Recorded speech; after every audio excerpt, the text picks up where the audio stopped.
दर्शन परसै गुरु कै जन्म मरण दुख जाए।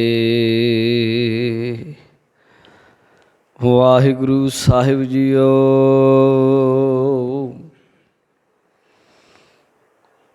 मलार महला पहला। जागत जागर है गुर सेवा,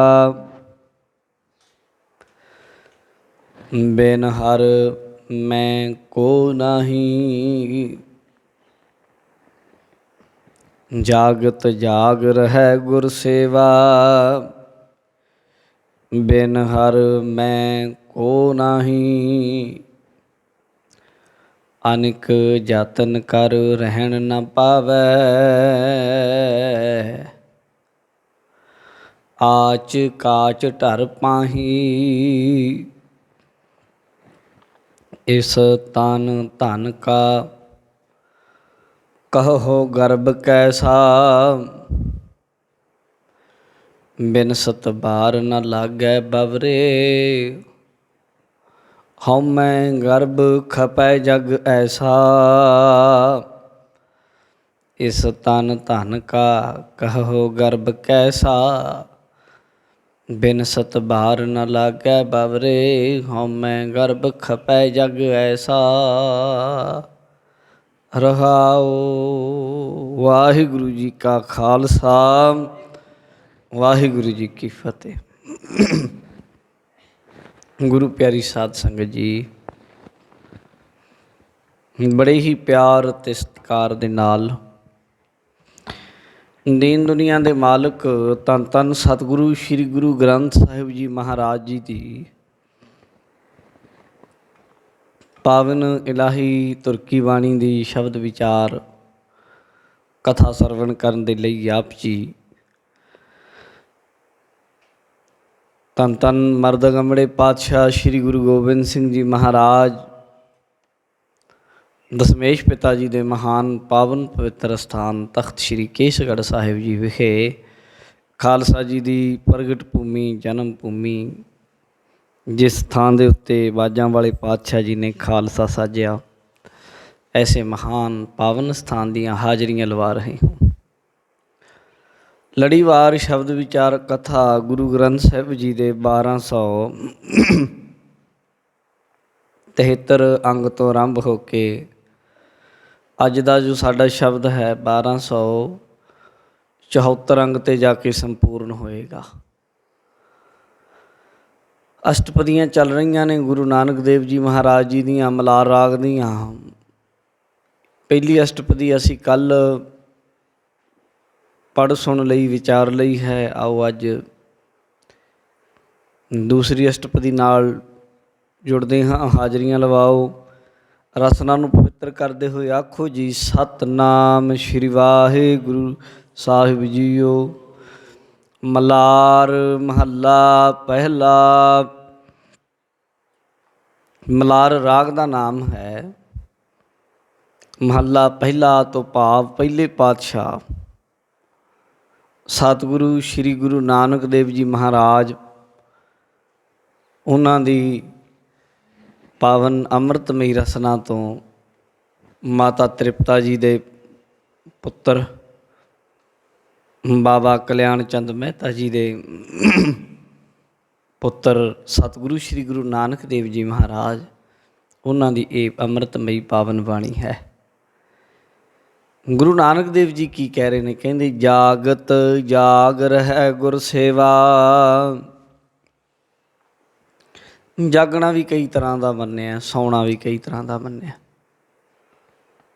जागत सोबत बहु प्रकार। एक तो जागना है जिमें साडा जागना है, असी जागते हाँ, लगता है सानू जागते हाँ,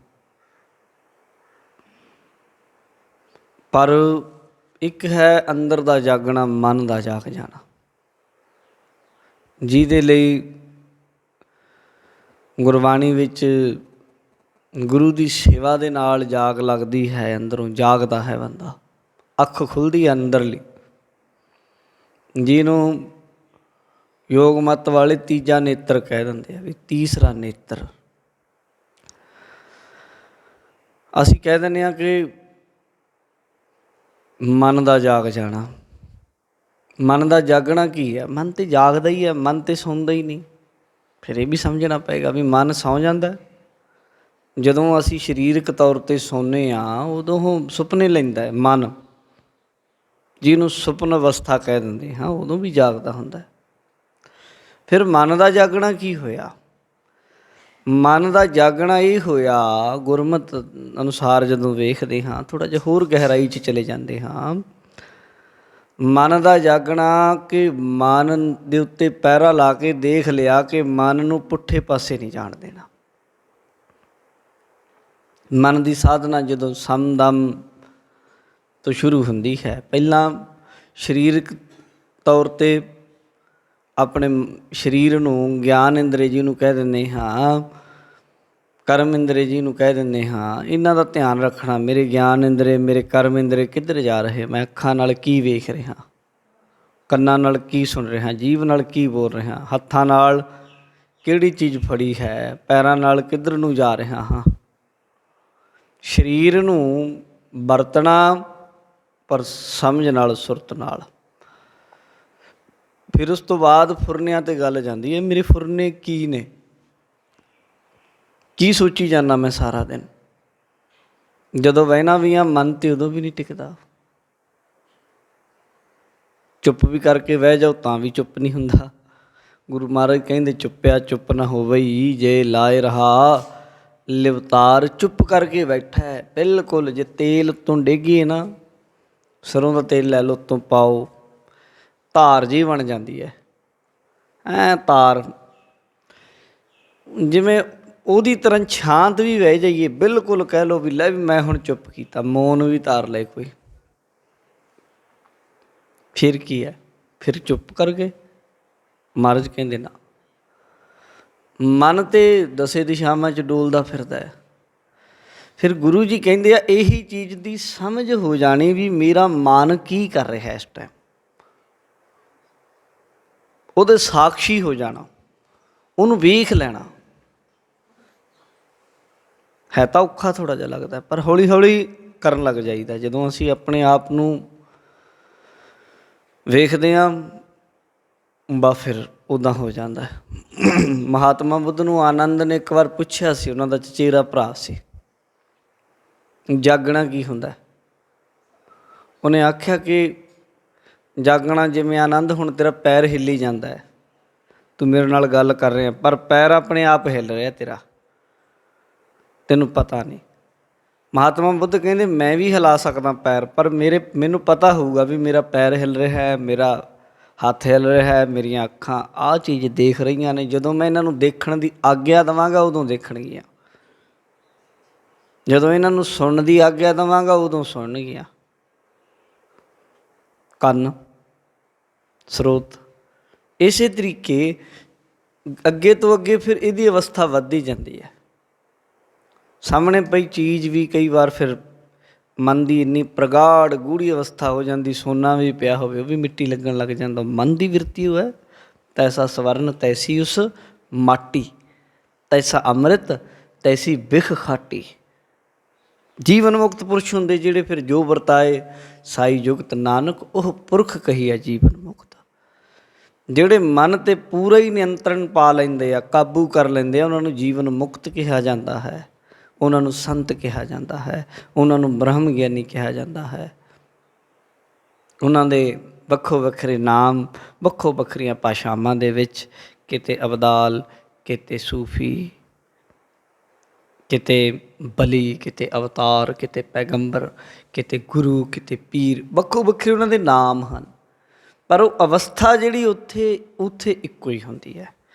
ਅੰਦਰ ਦੀ ਖੇਡ ਹੈ ਜਿਹੜੀ ਉਹ ਸਾਰਿਆਂ ਦੀ ਇੱਕੋ ਹੀ ਹੈ। ਅਧਿਆਤਮ ਦਾ ਮਾਰਗ ਜਦੋਂ ਕੋਈ ਚੱਲੇਗਾ, ਕੋਈ ਬੋਧੀ ਚੱਲ ਜੇ, ਕੋਈ ਜੈਨੀ ਚੱਲ ਜੇ, ਕੋਈ ਹਿੰਦੂ ਇਸਲਾਮਿਜ਼ਮ ਨੂੰ ਮੰਨਣ ਵਾਲਾ, ਕੋਈ ਪਾਰਸੀ ਚੱਲ ਜੇ, ਕੋਈ ਸਿੱਖ ਚੱਲ ਜਾਏ, ਉਹ ਇੱਕੋ ਹੀ ਮਾਰਗ ਹੈ। ਸਾਡੀ ਬਹੁਲਤਾ ਖੁਸ਼ਕਿਸਮਤੀ ਇਹ ਹੈ ਕਿ ਸਾਨੂੰ ਗੁਰੂ ਜੀ ਨੇ ਸ਼ੁਰੂ ਇੱਥੋਂ ਕੀਤਾ ਵੀ ਇੱਥੇ ਰੱਖ ਸੂਈ, ਇੱਥੋਂ ਕੰਮ ਸ਼ੁਰੂ ਹੋਣਾ ਹੈ। ਜਪਜੀ ਸਾਹਿਬ ਦੀ ਪਹਿਲੀ ਪੌੜੀ ਸ਼ੁਰੂ ਹੁੰਦੀ ਹੈ, ਸੋਚੈ ਸੋਚ ਨਾ ਹੋਵੇ। ਜੇ ਸੋਚੀ ਲੱਖ ਵਾਰ। ਸੋਚਿਆ ਤੇ ਦੋਵੇਂ ਅਰਥ ਲੈ ਜਾਂਦੇ। ਇੱਕ ਤਾਂ ਵਿਚਾਰਾਂ ਜਿਹੜੀਆਂ ਅਸੀਂ ਸੋਚੀ ਜਾਂਦੇ ਹਾਂ ਵੀ ਆਹ ਮਿਲ ਜੇ, ਆਹ ਮਿਲ ਜੇ, ਇਹ ਵੀ। ਅਤੇ ਜ਼ਿਆਦਾਤਰ ਵਿਆਕਰਨਿਕ ਵਿਦਵਾਨਾਂ ਨੇ ਸੁਚਮਤਾ ਵਾਲਾ ਅਰਥ ਲਿਆ ਸਰੀਰ ਦੀ। ਧੋ ਕੇ ਇਕੱਲਾ ਸਰੀਰ ਵੀ ਸੁਚਮਤਾ ਕਰ ਲਵਾਂ ਮਨ ਦੀ। ਬਾਹਰੀ ਤੌਰ 'ਤੇ ਵੀ ਲੋੜ ਹੈ, ਪਰ ਹੁਣ ਬਾਹਰੋਂ ਸੁਚਮਤਾ ਆ ਗਈ, ਚੰਗੇ ਤਰੀਕੇ ਨਾਲ ਬੈਠ ਗਿਆ। ਹੁਣ ਜਿੰਨੀ ਕੁ ਲੋੜ ਸੀ ਹੁਣ ਅੰਦਰ ਦੀ ਦੇਖ, ਅੰਦਰ ਮੈਲਾ ਤਾਂ ਨਹੀਂ। ਫਿਰ ਹੁਣ ਦੇਖਿਆ ਵੀ ਹੁਣ ਬਾਹਰੋਂ ਧੋ ਕੇ ਅੰਦਰ ਦੀ ਮੈਲ ਉਤਰੂ, ਕਹਿੰਦਾ ਨਾ, ਭਾਵੇਂ ਹੁਣ 100 ਵਾਰੀ ਸੁਚਮਤਾ ਕਰ ਲੈ। ਜਦ ਇੱਕ ਵਾਰੀ ਸੁਚਮਤਾ ਆ ਗਈ ਸਰੀਰ ਦੀ, ਆ ਗਈ, ਹੁਣ ਅੰਦਰ ਦੀ ਸੁਚਮਤਾ ਜਿਹੜੀ ਉਹ ਹੁਕਮ ਵਿੱਚ ਚੱਲਣ ਨਾਲ, ਨਾਮ ਜਪਣ ਨਾਲ ਹੋਏਗੀ। ਹੁਣ ਇੱਥੇ ਗੁਰੂ ਨਾਨਕ ਦੇਵ ਜੀ ਮਹਾਰਾਜ ਕਹਿ ਰਹੇ ਆ, ਜਾਗਤ ਜਾਗ ਰਹਿ ਗੁਰ ਸੇਵਾ। ਜਾਗਤ ਜਾਗ ਰਹਿ ਗੁਰ ਸੇਵਾ। ਅੰਦਰ ਦਾ ਜਾਗਣਾ ਇਹ ਕਿਵੇਂ ਹੁੰਦਾ ਹੈ? ਇੱਕ ਚੀਜ਼ ਤਾਂ ਆਪਾਂ ਨੂੰ ਸਮਝ ਆ ਗਈ ਜਾਗਣਾ ਕੀ ਹੈ। ਇੱਕ ਤਾਂ ਆਪਾਂ ਅੱਜ ਇਹ ਵਿਚਾਰੀਏ ਥੋੜ੍ਹੇ ਜਿਹੇ ਮਿੰਟਾਂ 'ਚ ਵੀ ਅਸਲ ਜਾਗਣਾ, ਮਨ ਦੇ ਜਾਗਣ ਦੀ ਗੱਲ ਕਰਦੇ ਆ। ਸਰੀਰ ਦੀ ਜਾਗਣਾ, ਨੀਂਦ, ਇਹ ਸੁਭਾਵਿਕ ਹੈ। ਇਹ ਸਰੀਰ ਦੀਆਂ ਲੋੜਾਂ ਨੇ। ਹਰ ਕਿਸੇ ਦੀ ਆਪੋ ਆਪਣੀ ਸਰੀਰ ਦੀ ਲੋੜ ਹੈ ਸੌਣਾ। ਕੋਈ 6 ਘੰਟੇ ਸੌਂਦਾ, ਕੋਈ 7, ਕੋਈ 8, ਕੋਈ 9, ਕੋਈ 10 ਘੰਟੇ ਵੀ ਸੌਂਦਾ। ਬੱਚਾ ਜਿਹੜਾ ਨਵ ਜਨਮਿਆ ਬੱਚਾ, ਉਹਨੂੰ 20 ਘੰਟੇ, 21 ਘੰਟੇ, 22 ਘੰਟੇ ਵੀ ਸੌਂ ਸਕਦਾ। ਹਰ ਕਿਸੇ ਦੀ ਆਪੋ। ਕੋਈ ਬੰਦੇ ਐਸੇ ਵੀ ਹੈ ਜਿਨ੍ਹਾਂ ਨੇ ਨੀਂਦ ਨੂੰ ਹੌਲੀ ਹੌਲੀ ਕਾਬੂ ਕੀਤਾ, 6 ਘੰਟੇ 5 ਘੰਟੇ ਵੀ ਸੌਂਦੇ ਆ। ਕਈ ਬੰਦਿਆਂ ਬਾਰੇ ਮੈਂ ਸੁਣਿਆ ਵੀ ਉਹ ਸੌਂਦੇ ਹੀ ਨਹੀਂ। ਪਰ ਇਹ ਵੀ ਇੱਕ ਤਰ੍ਹਾਂ ਦੀ ਕੰਧ ਹੈ। ਉਹਨਾਂ ਦੀ ਪੂਰੀ ਦੀ ਪੂਰੀ ਐਨਰਜੀ, ਪੂਰੀ ਦੀ ਪੂਰੀ ਤਾਕਤ ਇਸ ਗੱਲ 'ਤੇ ਲੱਗ ਜਾਂਦੀ ਹੈ ਵੀ ਮੈਂ ਸੌਣਾ ਨਹੀਂ, ਜਾਗਣਾ ਸਰੀਰ ਕਰਕੇ। ਫਿਰ ਉਹ ਜਾਗਣ ਦੇ ਲਈ ਪ੍ਰੈਕਟਿਸ ਕਰਦੇ ਹੈ, ਤੁਰਦੇ ਹੈ, ਅੱਖਾਂ ਦੇ ਉੱਤੇ ਜਾਣੀ ਪਾਣੀ ਦੇ ਛਿੱਟੇ ਮਾਰਦੇ ਹੈ, ਕੋਈ ਕੈਮੀਕਲ ਪਾ ਕੇ, ਕੋਈ ਇਸ ਤਰ੍ਹਾਂ ਦੀਆਂ ਚੀਜ਼ਾਂ ਪਾ ਕੇ ਪਾਣੀ ਦੇ ਵਿੱਚ ਅੱਖਾਂ ਦੇ ਮਾਰਦੇ ਆ, ਜਿਹੜੇ ਜਿਵੇਂ ਮਿਰਚਾਂ ਲੱਗ ਜਾਣ ਅੱਖਾਂ ਨੂੰ, ਨੀਂਦ ਨਾ ਆਵੇ, ਇੱਦਾਂ ਕੁਛ ਕਰਦੇ ਆ। ਉਹ ਵੀ ਠੀਕ ਨਹੀਂ ਹੈ। ਸੁਭਾਵਿਕ ਸਰੀਰ ਨੂੰ ਨੀਂਦ ਆਉਂਦੀ ਹੈ, ਸੌਂ ਗਿਆ। ਸਰੀਰ ਦਾ ਸੌਂ ਜਾਣਾ ਜਾਂ ਸਰੀਰ ਦਾ ਜਾਗ ਜਾਣਾ ਮਨ ਹੀ ਨਹੀਂ ਰਖਾਉਂਦਾ ਉੱਥੇ ਜਾ ਕੇ। ਜਦ ਮਨ ਜਾਗ ਗਿਆ ਫਿਰ ਉਹਦਾ ਸੁੱਤੇ ਦਾ ਵੀ ਜਾਗਿਆ ਰਹੇਗਾ। ਸੁੱਤੇ ਪਏ ਵੀ ਉਹਨੂੰ ਮਾੜਾ ਸੁਪਨਾ ਆ ਨਹੀਂ ਸਕਦਾ, ਜੋ ਮਰਜ਼ੀ ਹੋ ਜਾਏ। ਸੁਪਨਿਆਂ 'ਤੇ ਵੀ ਉਹਦਾ ਕੰਟਰੋਲ ਹੋਏਗਾ। ਸਾਨੂੰ ਸਾਡਾ ਨਹੀਂ ਹੈ। ਸਾਨੂੰ ਤਾਂ ਸੁਪਨਿਆਂ ਜੋ ਚੀਜ਼ਾਂ ਦਿਸੀ ਜਾਂਦੀਆਂ, ਜਿਹੜੀਆਂ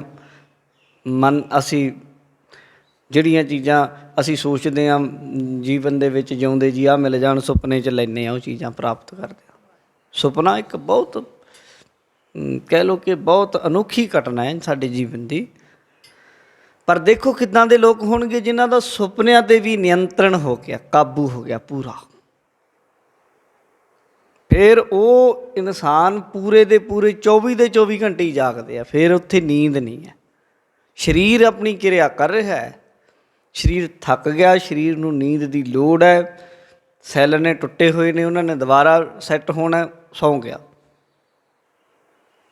ਪਰ ਜਿਹੜਾ ਮਨ ਹੈ ਉਹ ਇੰਨਾ ਕੁ ਮਤਲਬ ਉਹਨਾਂ ਦੇ ਕੰਟਰੋਲ 'ਚ ਹੋ ਗਿਆ, ਜਾਗਿਆ ਹੋਇਆ। ਕੀ ਹੈ? ਜਾਗਦਾ ਕੌਣ ਹੈ? ਆਤਮਾ। ਉਹ ਤਾਂ ਹਮੇਸ਼ਾ ਹੀ ਜਾਗਦੀ ਹੈ। ਸਾਡੇ ਅੰਦਰ ਹੈ ਜਿਹੜੀ, ਉਹਨੇ ਤਾਂ ਹਮੇਸ਼ਾ ਹੀ ਚਾਨਣ ਦੇਣਾ। ਜਿਹੜਾ ਸੁਪਨਿਆਂ ਨੂੰ ਚਾਨਣ ਦੇ ਰਿਹਾ, ਸੁਪਨਿਆਂ ਦੇ ਪਿੱਛੇ ਲਾਈਟ ਮਾਰ ਰਿਹਾ, ਸੁਪਨਿਆਂ ਨੂੰ ਚਮਕਦਾਰ ਬਣਾ ਰਿਹਾ, ਉਹ ਕੌਣ ਹੈ? ਉਹ ਵੀ ਆਤਮਾ ਹੀ ਹੈ। ਜੇ ਆਤਮਾ ਹੈ ਤਾਂ ਹੀ ਤਾਂ ਸੁਪਨੇ ਇੰਨੇ ਸੋਹਣੇ ਰੰਗੀਨ ਦਿਸਦੇ ਹਨ। ਉਹ ਇੰਨੀਆਂ ਚੀਜ਼ਾਂ ਪਰਦੇ ਦੇ ਪਿੱਛੇ ਬਣਦੀਆਂ ਨੇ, ਸੁਪਨੇ 'ਚ ਨਹੀਂ। ਸੁਪਨੇ ਦੇ ਪਿੱਛੇ ਬਣਾ ਰਿਹਾ ਜਿਹੜਾ ਆਤਮਾ। ਚੇਤਨਾ ਦੇ ਉੱਤੇ ਪੈ ਰਹੀ, ਜੋ ਕੁਝ ਸੋਚਿਆ, ਜੋ ਚਿਤਵਿਆ, ਜਾਂ ਜੋ ਪਿੱਛੇ ਕੋਈ ਸੰਸਕਾਰ ਹੈ, ਉਹ ਅੱਗੇ ਆਈ ਜਾਂਦਾ, ਉਹ ਬਣਾਈ ਜਾਂਦਾ। ਪਰ ਜਿਹੜਾ ਬੰਦਾ ਉੱਥੇ ਹੀ ਜਾ ਕੇ ਬੈਠ ਗਿਆ, ਉਹ ਚੇਤਨਾ 'ਚ ਚੇਤਨਾ ਰੂਪ ਹੀ ਹੋ ਗਿਆ, ਫਿਰ ਉਹ ਸੁਪਨਿਆਂ ਨੂੰ ਵੀ ਵੇਖੀ ਜਾਂਦਾ। ਉਹਨੂੰ ਜਿਵੇਂ ਆਪਾਂ ਜਾਗਦੇ ਹੋਏ ਤੁਰਦੇ ਫਿਰਦੇ ਸੋਚਦੇ ਹਾਂ ਵੀ ਆਹ ਕੰਮ ਨਹੀਂ ਕਰਨਾ, ਆਹ ਨਹੀਂ ਕਰਨਾ, ਫਿਰ ਉੱਥੇ ਵੀ ਉਹਨੂੰ ਫਿਰ ਇੱਥੇ ਤੱਕ ਵੀ ਆ ਜਾਂਦਾ। ਸੁਪਨੇ 'ਚ ਵੀ ਫਿਰ ਉਹ ਨਾਮ ਜਪਦੇ ਆ। ਕਬੀਰ ਜੀ ਕਹਿੰਦੇ, ਕਬੀਰ ਸੁਪਨੇ ਹੂੰ ਬੁਰੜਾਏ ਕੈ ਜਿਹੇ ਮੁਖ ਨਿਕਸੈ ਰਾਮ। ਪਰ ਉਹ ਕਿੱਡੇ ਵੱਡੇ ਹੋਣਗੇ। ਕਬੀਰ ਜੀ ਕਹਿੰਦੇ ਸੁਪਨੇ 'ਚ ਵੀ ਜੇ ਕਦੇ ਬੋਲਣ ਤੇ ਰਾਮ ਬੋਲਣਾ, ਆਹਾ ਕਿੱਡੀ ਵੱਡੀ ਗੱਲ ਬਣ ਗਈ ਆ। ਪਰ ਉਹਨਾਂ ਲਈ ਕਬੀਰ ਜੀ ਕਹਿੰਦੇ ਤਾਂ ਕਿ ਪਗ ਕੀ ਪਾਨਹੀ ਮੇਰੇ ਤਨ ਕੋ ਚਾਮ। ਕਬੀਰ ਜੀ ਕਹਿੰਦੇ ਫਿਰ ਮੇਰੇ ਤਨ ਦੀ ਖੱਲ ਲੈ ਲਓ ਅਤੇ ਉਹਨਾਂ ਦੇ ਪੈਰਾਂ ਦੇ ਮੋਜੇ ਬਣਾ ਦਿਓ, ਐਡੀ ਵੱਡੀ ਗੱਲ ਹੈ ਉਹ। ਮੇਰੇ ਸਰੀਰ ਦੀ ਚਮੜੀ ਹੋਵੇ ਅਤੇ ਉਹਨਾਂ ਦੇ ਚਰਨਾਂ ਦੇ ਮੋਜੇ ਜੋੜੇ ਬਣ ਜਾਣ ਤਾਂ ਵੀ ਕੀਮਤ ਛੋਟੀ ਹੈ ਜਿਹੜੇ ਇਸ ਤਰੀਕੇ ਜਾਗ ਗਏ।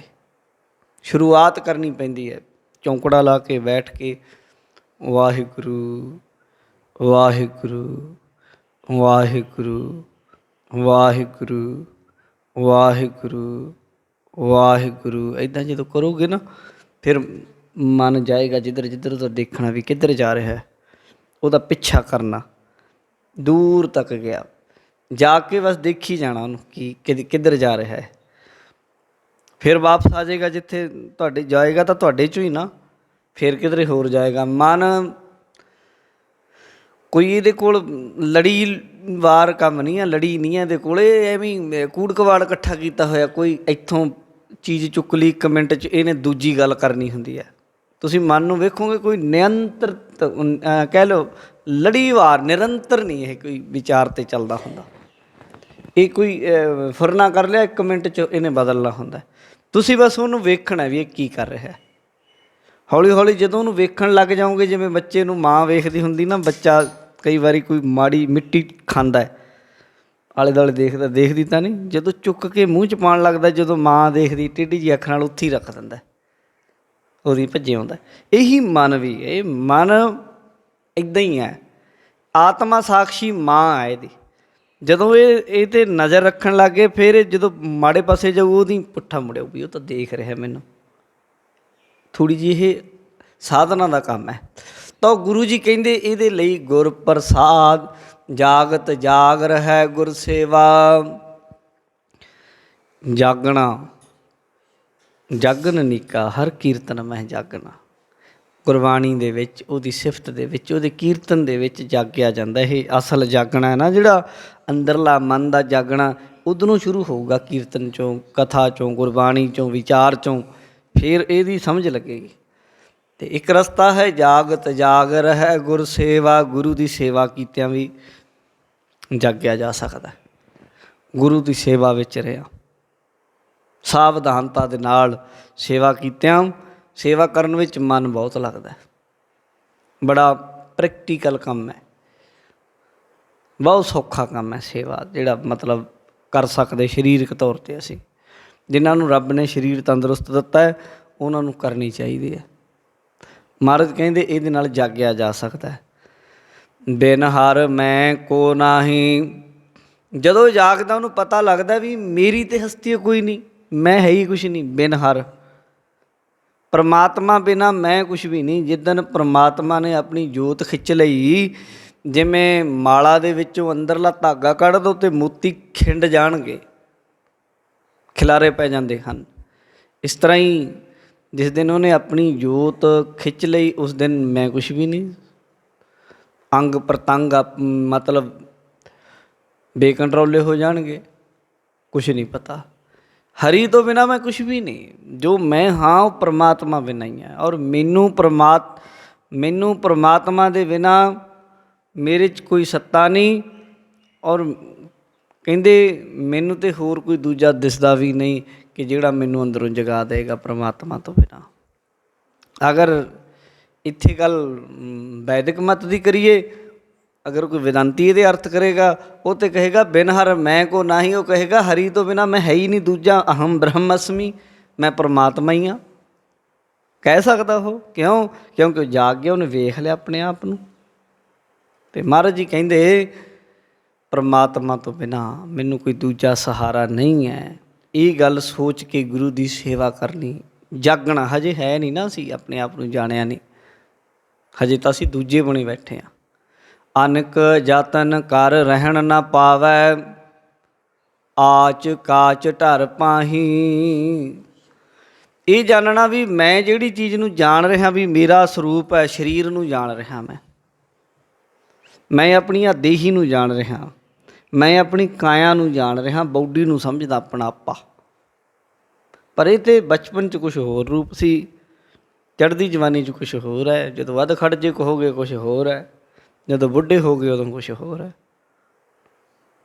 ਇਹ ਤਾਂ ਬੱਚੇ ਬਚਪਨ ਦੀ ਫੋਟੋ ਮੈਨੂੰ ਇਹ ਮੇਰੀ ਦਿਖਾ ਦਿੱਤੀ ਜਾਵੇ, ਮੇਰੇ ਸੰਸਕਾਰ 'ਚ ਨਾ ਪਈ ਹੋਵੇ, ਮੈਨੂੰ ਬਚਪਨ ਤੋਂ ਦਿਖਾਈ ਹੋਵੇ ਆ ਤੇਰੀ ਫੋਟੋ ਆ ਚਰਨਜੀਤ ਸਿੰਘ, ਤੇਰੀ ਫੋਟੋ ਆ, ਇੱਦਾਂ ਨਾ ਹੋਵੇ।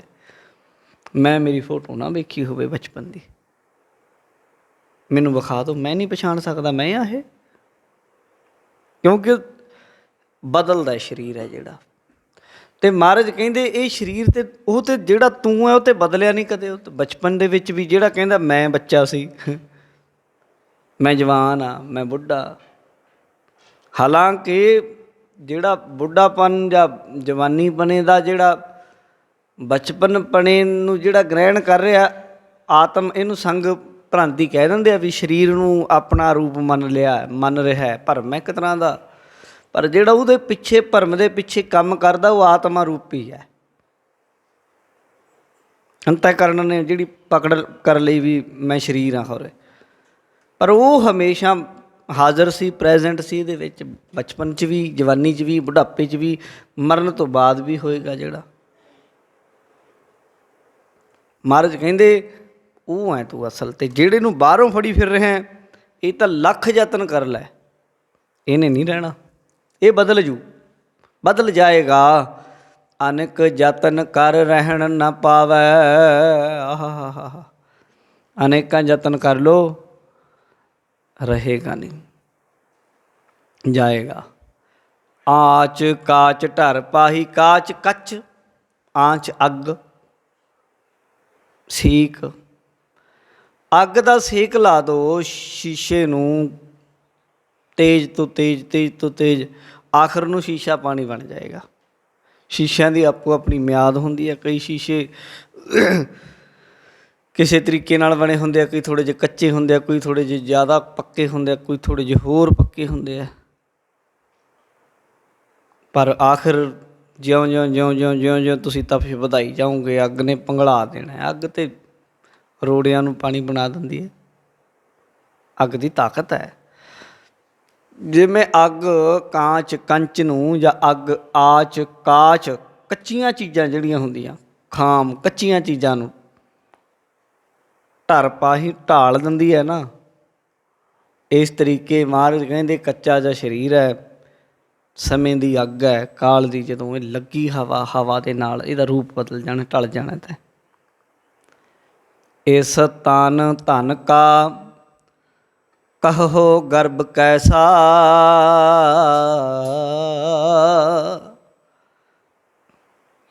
ਸਵਾਲ ਕਰ ਰਹੇ ਹੈ ਗੁਰੂ ਨਾਨਕ ਦੇਵ ਜੀ, ਕਹਿੰਦੇ ਕਹੋ, ਕਹਿ ਤੂੰ ਇੱਕ ਵਾਰੀ ਦੱਸ ਤਾਂ ਸਹੀ, ਇਸ ਤਨ ਕਾ, ਇਸ ਤਨ ਦਾ, ਇਸ ਸੋਹਣੇ ਸੁੰਦਰ ਸਰੀਰ ਦਾ ਜੋ ਤੇਰੇ ਕੋਲ ਧਨ ਹੈ, ਇਹਦਾ ਕੀ ਗਰਭ, ਕੀ ਹੰਕਾਰ ਕਰਨਾ, ਕਾਹਦਾ ਹੰਕਾਰ ਹੈ, ਜਵਾਨੀ ਦਾ ਕਾਹਦਾ ਹੰਕਾਰ ਹੈ, ਇਹ ਕਿੱਥੇ ਫਰੀਦਾ, ਕਿੱਥੇ ਤੈਂਡੇ ਮਾਪਿਆਂ ਜਿੰਨੀ ਤੂੰ ਜਣਿਓ ਹੈ, ਤੈ ਪਾਸੋ ਓਏ ਲੱਦ ਗਏ, ਤੂੰ ਅਜੇ ਨਾ ਪਤੀਣਿਓ ਹੈ, ਤੈਨੂੰ ਹਜੇ ਵੀ ਸਮਝ ਨਹੀਂ, ਕੋਈ ਖਬਰ ਨਹੀਂ ਪੈ ਰਹੀ, ਤੇਰੇ ਬਜ਼ੁਰਗ ਕਿੱਥੇ ਗਏ, ਕਿੱਥੇ ਗਈਆਂ ਮਾਵਾਂ, ਕਿੱਥੇ ਗਈਆਂ ਉਹਨਾਂ ਦੀਆਂ ਲੋਰੀਆਂ, ਕਿੱਥੇ ਗਈਆਂ ਦਾਦੀਆਂ, ਕਿੱਥੇ ਗਏ ਦਾਦੇ ਪੜਦਾਦੇ, ਸਭ ਚਲੇ ਗਏ। ਇਹ ਤੂੰ ਵੀ ਚਲੇ ਜਾਣਾ, ਮੈਂ ਵੀ ਚਲੇ ਜਾਣਾ, ਆਪਾਂ ਸਭ ਨੇ ਜਾਣਾ।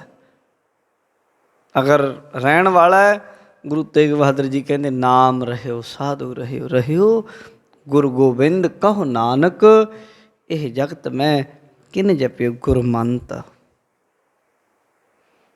ਬਿਨਸਤ ਬਾਰ ਨਾ ਲਾਗੈ ਬਵਰੇ, ਹਉਮੈ ਗਰਭ ਖਪੈ ਜਗ ਐਸਾ। ਗੁਰੂ ਨਾਨਕ ਦੇਵ ਜੀ ਕਹਿੰਦੇ ਬਾਵਰੇ, ਉਹ ਕਮਲਿਆ, ਉਹ ਚੱਲਿਆ ਮਨਾ, ਬਾਵਰੇ ਤੈਂ ਗਿਆਨ ਵਿਚਾਰ ਨ ਪਾਇਆ। ਇਹਨੇ ਬਿਨਸਣਾ, ਨਾਸ਼ਵੰਤ ਹੈ, ਇਹਨੂੰ ਦੇਰੀ ਵੀ ਨਹੀਂ ਲੱਗਣੀ। ਫਿਰ